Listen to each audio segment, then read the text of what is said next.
And now is a time where we take a few minutes to turn within and feel the flow. Feel the flow moving through us. So I invite you to just put your things aside, let yourself relax, take a couple breaths, naturally relaxing. Feel free to close your eyes if you choose. Just feel your breath and a little release and flow with every breath in and out. Being more relaxed and more centered as we go within.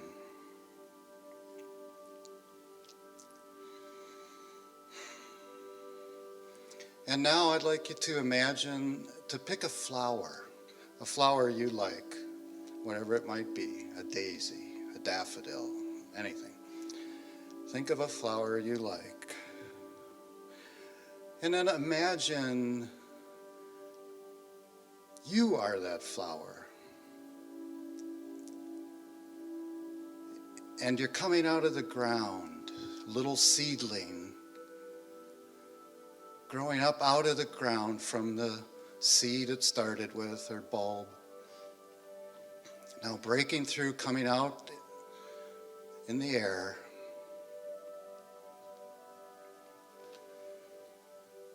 And in the air, you receive the gift of the sun,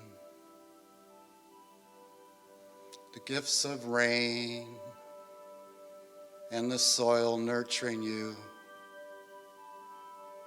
And you grow. And you grow because these gifts are flowing. And it's there to nurture you and inspire you to keep growing and keep going. And you do, as you're nurtured through all the gifts that nature brings, you grow. And then finally, your flower blooms into this wonderful blessing. You've reached your full potential as this flower, and you are beautiful. You are powerful.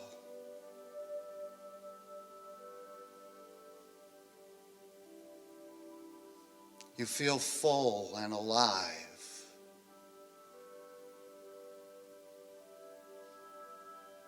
And you're expressing your true nature in every way possible.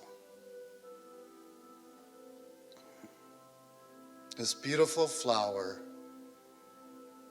this essence is in all of us. And we are all growing into our full potential, just like the beautiful flower.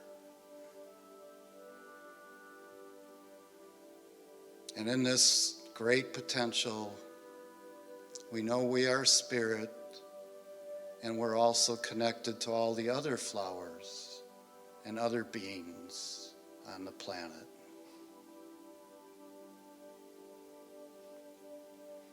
And now let us just take a moment of silence to bask in the sun, in the flower, and see and feel your full potential at this time and place.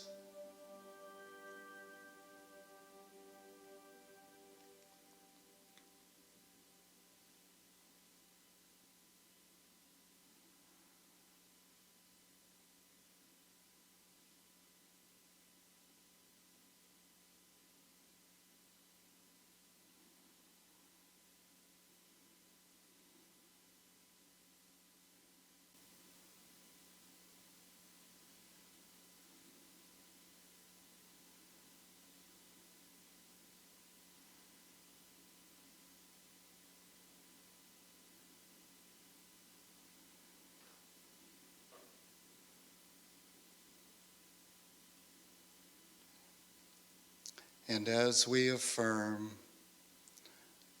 our full potential, that we grow through being natural and whole and open to the blessings of the universe that allow us to move from a seed to a seedling to a beautiful blossoming flower. That is our path.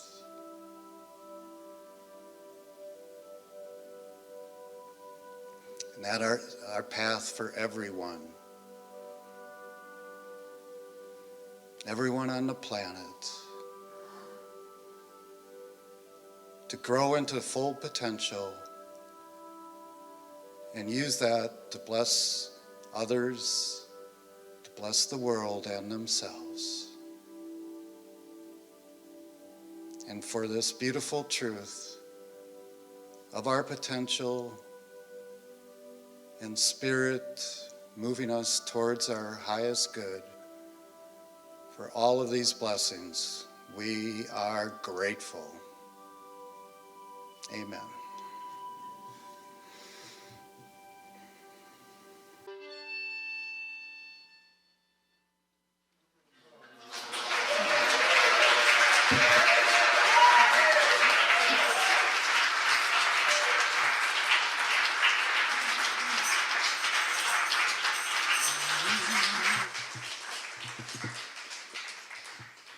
Yes, thank you. We could just sit here the rest of the morning and listen. It's good for me.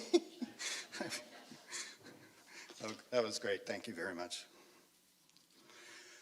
So, good morning, everybody. It's good to see people, and welcome the online community also, and recorded community later. So, thank you. Thanks for being here on this sunny, wonderful, springy day, which it's been kind of hit or miss lately. That's okay. So today the topic is spiritual economics. And why am I doing this? Well, I've been working with all the speakers to get different things done, and we haven't done anything for a while on prosperity or anything. So I thought, well, I'll give a little overview. And the name comes from Spiritual Economics, the Prosperity Process. Is the book by Eric Butterworth, a longtime Unity minister in New York City in the 70s, 80s, 90s. And then also I'm going to use Prosperity by Charles Fillmore, our co-founder. So this is just be a little overview, because we could spend months, years talking about prosperity, okay? Part of it is, it's a process, right? It's not like an event, and it's not like, oh, I've got prosperity now, I'm done. No, it's a process. It takes time, and it's taken time for everybody in our growth. So one comment before I get into the text is, from lining up the speakers and working with different churches and things, I realized how prosperous we are at Unity of Madison, because people are really helpful. I mean, they're ministers and people at these different centers in Florida and Arkansas and all over the place, Illinois, Michigan. They're really happy to help us. And they're like, wow, we want to help. And I've got you on our Unity of Madison on our prayer list, and they really want to help. And I feel that prosperity from them, and I wanted to pass that on to you because it is meaningful. So when we say prosperity, what does that mean to you? What goes into prosperity? Anybody? Just what? Fullness? Happiness. Abundance, well-being. I'm sorry? Gratitude, yes. Growth. I'm going to go to the practical on money. Money! Yeah, okay. Speaking of which, go to the next slide then, Martin. So there's money and there's other things, and it's all part of the prosperity process. So reading from Eric Butterworth and Spiritual Economics. The word prosperity comes from the Latin root, which literally translates according to hope, or to go forward hopefully. This is not so much a condition in life as it is an attitude toward life. Okay. He also goes on to say prosperity is a way of living and thinking, not just money or things. Poverty is a way of living and thinking, not just a lack of money or things. Considered in the broadest sense, prosperity is spiritual well-being. This involves the whole experience of healing life, satisfying love, abiding peace and harmony, as well as sufficiency of what Aristotle called the furniture of fortune. So point number one is, a lot goes into prosperity, but it's our way of thinking about things. It's, again, in Unity, we always teach inside out, mind, idea, expression, and so it's how we think about things. It leads to outcomes, but the actual cause of the outcomes is how we're thinking about things and feeling about things. And that is what matters if we feel prosperous or not, right? So, and getting our mind in the right set to be prosperous and say you're prosperous, regardless of what happens at times, because sometimes things don't always go the way we want them to go, all right? Okay. So prosperity in terms of money is fine. We all need money and things like that, abundance for money and to survive. But it's like in the Bible they said, what was it? Money is the root of all evil. No, it's not. The love of money is the root of all evil. Right. So it's, again, the mindset. That's what Jesus taught too. It's the mindset around our prosperity. So, next slide.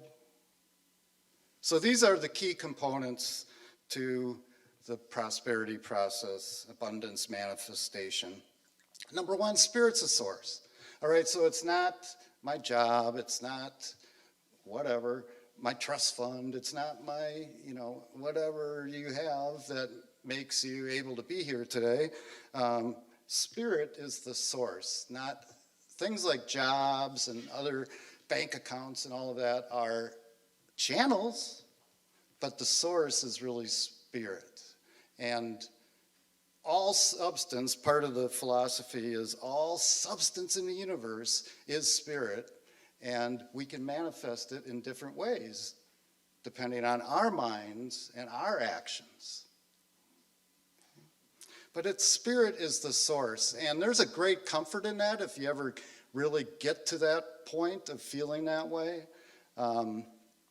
For myself, I can remember a time where the shift actually happened for me, where after 30 years, 40 years, whatever, I finally really felt like Spirit is the source, not the work, not the job, not the whatever. So of course, what's going to happen after you get it? You're going to be challenged, right? They're going to say, are you sure you really believe in that? So a few years ago, I had to retire. It was an organizational thing. A lot of stuff happened, but I was feeling okay, even though things weren't going so well, because I had some lead time and I knew it was coming. So I started looking for a job to replace, and then that didn't go well. After 2 months of really working at finding it, that didn't go well. And okay. And then I moved on to other things, and I got a consulting project that just came out of the blue, so to speak, that lasted for about a year. Kind of got me through that. And then also, during that time, I learned about doing another education business myself online. And so I decided to go for that. And so for another year, basically, I funded that and myself. And it didn't work out. You know, it just didn't. It didn't. Now, I could say I'm a failure and and all that, because I spent a lot of money and a lot of time and a lot of effort and energy on it. And then I finally just said, this is not working. It's not for me. And I'll tell you, the one practical reason it wasn't for me is because I'm not a sales guy.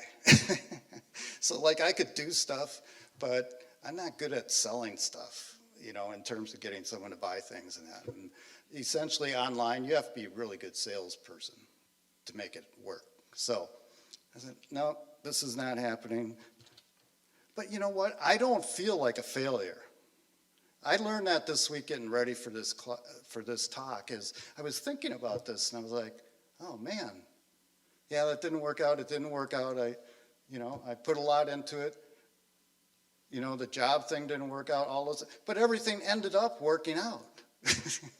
You know, not the way I necessarily had thought it would, but again, because Spirit's the source, and I have ideas as a human being about things I want to do and how to express it and all of that. But we have to go with the flow too, and be honest with ourselves and the universe as to what works and what doesn't for us in our life. And be okay with that. So I could look at it, I failed, you know, I'm a failure, but I don't feel that way. I never felt that way. And that's a difference, I think, in prosperity thinking, feeling, and integration versus not. So, and the second point, working inside out. So in unity, again, we always go inside, come out through mind, idea, expression.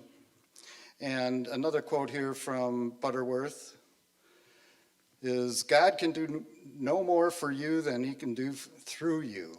All the help of God cannot aid you except as it flows through your consciousness, through your faith, your vision.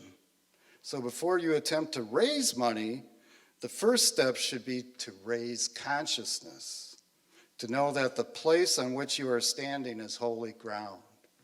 So again, raising our consciousness, feeding our brains with the positive thinking, with the prosperous thinking, and then acting on that. And so how do we do that? How do we get ourselves to think, act, and be more prosperous, and in that mode raise money as it does after we've gotten the consciousness to the point of raising the funds we need? Okay. The next point, freely give and receive, is one of the best ways to really build the prosperity consciousness. Okay? Giving really helps a lot. And I remember a number of years, 5-10 years ago, there was a friend that was struggling, and he was saying, what should I do? I said, give more. He's like, how does that work? I was like, well, that's a longer conversation. And Charles Fillmore in Prosperity says, a gift with reservations is not a gift, it is a bribe. So if we're giving like, oh, if I do this, then that's going to happen, or if I give this, then I'm going to get that back. You know, it's this bargaining with God, bargaining with Spirit, the universe, and all those kinds of things. You know, you're trying to bribe God, really. There's no promise of increase unless we give freely, let go of the gift entirely, and recognize the universal scope of the law. Then the gift has a chance to go out and come back multiplied. Okay? There is no telling how far the blessing may travel before it comes back, but it is a beautiful and encouraging fact that the longer it is in returning, the more hands it is passing through and the more hearts it is blessing. All these hands and hearts add something to it in substance, and it is increased all the more when it does return. So I think that's pretty cool, thinking about giving and the flow of giving, and that the gifts go out and then it touched by other people and energy and all the stuff that happens, and then it comes back. It's all one big circle. So really building the prosperity consciousness, giving is a key thing. And receiving. Again, it's a flow. And sometimes we resist receiving too. We don't want to do that either. Okay? We want to bring in the gifts and acknowledge the gifts and accept the gifts. And sometimes that's hard to do for one reason or another. But it is part of the process. So, then there's the attitude of gratitude. The attitude of gratitude. And in the book here, Eric talks about a little story of a missionary in Africa, and he was working with a tribe that was mysteriously poverty-stricken, even though other tribes in the same region were relatively prosperous. Okay? So he was curious about this strange phenomenon, and he spent years researching their aspects of their culture, and he came up with one possibility. In their tribal language, they had no word with which to express gratitude. Interesting. And then they were the tribe that was suffering the most in terms of that. Perhaps through some quirk of evolution, they had forgotten how to say thank you. He had no conclusions, but he did ask the question, could this loss of the spirit of thanksgiving have been responsible for their poverty? Again, he can't prove a cause and effect, but it's definitely a possibility. Okay? So the attitude of gratitude comes next. We give, we receive, and we're grateful. Okay? But also, you know, I think about gratitude as something that's always there, always available, no matter what we look at. Next slide, Martin. So, being grateful just for life, the fact that we're here, alive, in this human form, is awesome. You know, do you feel that way every morning? Yes. Good! Not everyone does, I don't every morning, but I get myself thinking about it and say, yes, I am grateful for this life. And I am grateful for spirit and being a spiritual being and spiritual person and connected to other people in spirit. And gratitude for the abundance I have, whatever that is. You know, it's great to just have what we have. The prosperity is a process, as I mentioned. We're at one point, just like the flower in the meditation, growing, all right? It's a continuous process, and it blossoms and blooms at some point. Okay. The other interesting dynamic from this story, too, I was thinking about for us here and everybody, is it's not just individual consciousness around prosperity. It's community consciousness around prosperity, right? So